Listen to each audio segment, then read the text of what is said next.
ఇండియాలోనే అతి తక్కువ ధరలకి రత్నాలనందించే ఏకైక సంస్థ 6JVR.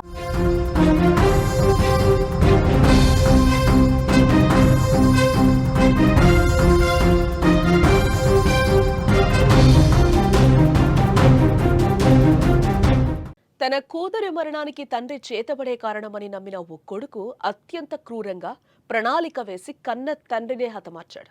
కేవలం ఒక మాంత్రికుడి మాటలు నమ్మి తన తండ్రిని కర్రతో కొట్టి చంపడమే కాకుండా ఆపై మృతదేహాన్ని ముక్కలు చేసి పారేశాడు.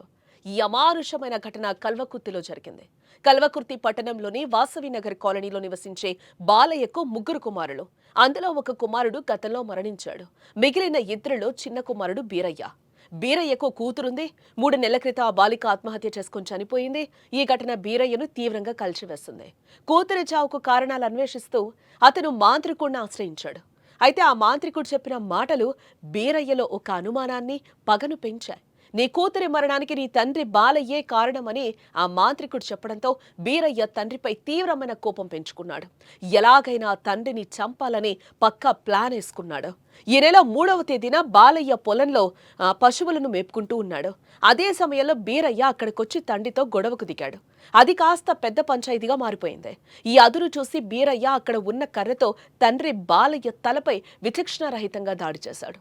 తీవ్రమైన దాడితో బాలయ్య రక్తపు మడుగులో స్పృహ కోల్పోయాడు. అతను చనిపోయే వరకు బీరయ్య దాడి చేస్తూనే ఉన్నాడు. బాలయ్య వద్ద పనిచేస్తున్న రామచంద్రి ఈ దాడిని చూసి భయంతో అక్కడి నుంచి పారిపోయాడు. హత్య తర్వాత బీరయ్య తన మేనల్లుడు అంజికి ఫోన్ చేసి విషయమంతా చెప్పాడు. ఇద్దరు కలిసి బాలయ్య మృతదేహాన్ని అంజి కారు డిక్కీలో వేసుకుని వెళ్లారు. దారిలో మృతదేహం నుంచి తలను చిన్న రంపంతో వేరు చేసేశారు. మొండెన్ను వంగూర్ మండలం డిండిచింతలపల్లి కాల్వలో తలను డిఎల్ఐ కెనాల్లో పడేశారు. తన తండ్రి కనిపించలేదు. ఇంకొక కొడుకు మల్లయ్య పోలీసులను ఆశ్రయించాడు. విచారణ ప్రారంభించిన పోలీసులు పొలం వద్ద దొరికిన సీసీ కెమెరాల ఆధారంగా తన తండ్రిని బీరయ్యే చంపాడని తెలుసుకుని బీరయ్య అంజి ఫోన్ లొకేషన్ ఆధారంగా వారిని పట్టుకోవడం జరిగింది. విచారణలో వారు నేరం ఒప్పుకున్నారు.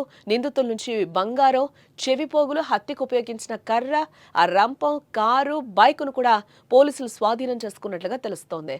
ఈ భయానకమైన సంఘటన మన సమాజంలో ఇంకా ఎంతగా మూఢనమ్మకాలు కూరుకుపోయాయో కళ్లకు కట్టినట్లుగా చూపిస్తోందని చెప్పాలి.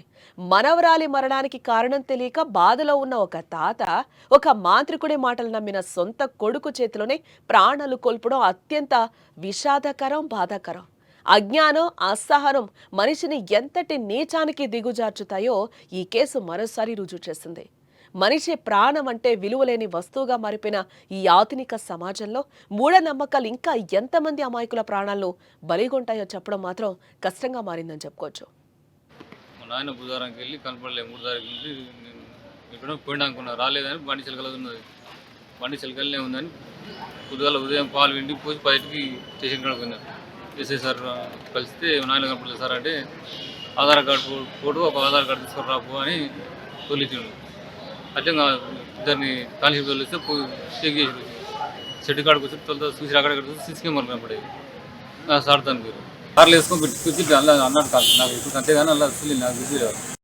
చాగొండ బాలయ్య 75 సంవత్సరాల వయసు గల వ్యక్తి ఇంటి నుంచి 3వ తారీఖు 3 గంటల ప్రాంతంలో ఇంటి నుంచి బయలుదేరి వ్యవసాయ భూమికి వెళ్ళాడని, ఆ తర్వాత నుంచి కనిపించలేదని ఆయనకి డౌట్ వచ్చి అక్కడ బండి ఉండటము, రక్త మరకలు ఉండటము, ఒక కట్టె ఉండటంతో అనుమానంతో అక్కడ సీసీ ఫుటేజ్ చెక్ చేయగా తన తమ్ముడు అయినటువంటి అఖిలుడు బీరయ్య, చాగొండ బీరయ్య 39 సంవత్సరాలు ఇతను, మరియు వాళ్ళ బంధువు అయినటువంటి ఓరే అంజి 21 సంవత్సరంలో కార్ డ్రైవర్. వీళ్ళిద్దరూ ఈ తమ్ముడు కట్టెతోని కొట్టడంతో, బాగా కొట్టడంతో అక్కడ కింద పడిపోయిండు, రక్త మార్పులతో ఉన్నాడు.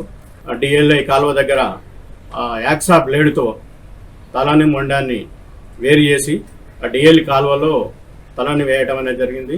ఆ తర్వాత అదే కారులో తీసుకుని వెళ్ళి డిండిచింతపల్లి దగ్గర బ్రిడ్జ్ పై నుంచి బాడీని తోసి నీళ్ళల్లో వేయటం అనేది జరిగిన తర్వాత ఇద్దరు కలిసి పరారయ్యి ప్లాన్ ప్రకారంగానే అతని తండ్రిని చంపటము, ఇతని కారు అవైలబిలిటీ ఉండమని చెప్పడం, ఏటుకు ఇద్దరు కలిసి తీసుకొని చంపి తీసుకొని పోవడం అనేది జరిగింది.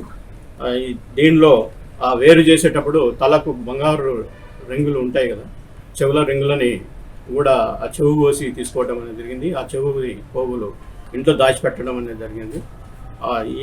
ఈ కన్ఫెషన్లో భాగంగా మేము స్విఫ్ట్ డిజైరు, దానికి మొండాన్ని వేడి చేయడానికి ఉన్నటువంటి ఎక్సా బ్లేడు అండ్ హోండా బైక్, 4 చెవి పోగులు బంగారు దిండులు, వీళ్ళ యొక్క సెల్ ఫోన్లు అనేటువంటిది సీజ్ చేయడం అనేది జరిగింది.